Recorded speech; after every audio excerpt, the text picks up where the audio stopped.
What is easily the most impressive true rookie card of Ty Cobb that we brokered in our history, and this is a card which I think the market is still trying to wrap its brain around as to how important it is.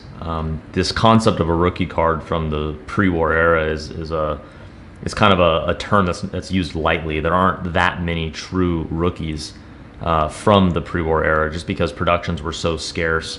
It wasn't like modern days where you had a production for every year, where a person's like true, entry to the league was represented by a true rookie card. But from 1907, there are a couple issues, all postcard style cards, and this is one of two or three highly coveted examples. And offered here is an unbelievably high grade version, being a 6 from PSA, easily the highest grade that we brokered in our history.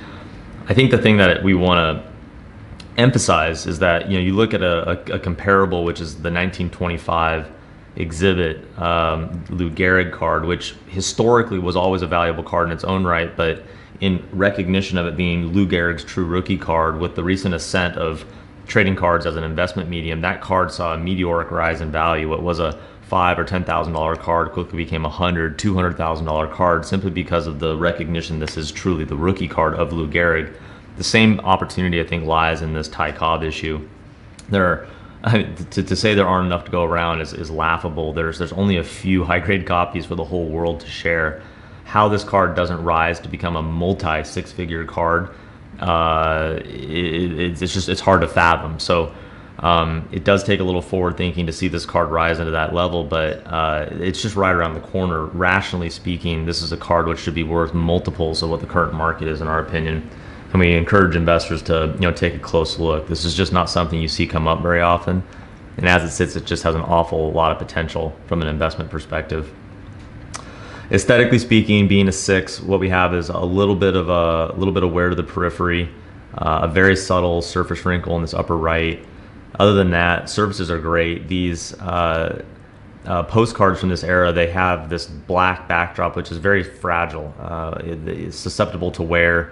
This particular copy is about as fresh and well preserved as you're going to see. There's a couple of these faint lines that come through it, but oftentimes we would see blotchiness and things from any kind of surface wear, and so this one's very well preserved overall.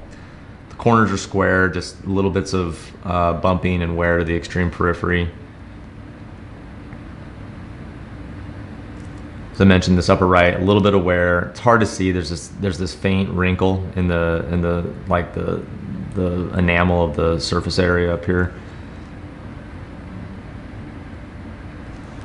Bottom right is about like the left. And from the back, it's very similar to the front. It's just a clean, very well preserved card throughout.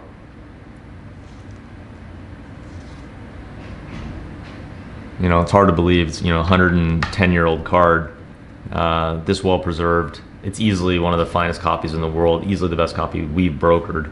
And from an investment perspective, this checks boxes which I think don't get checked all that often. There's a huge multiplier potential in this card, so we encourage investors to take a close look.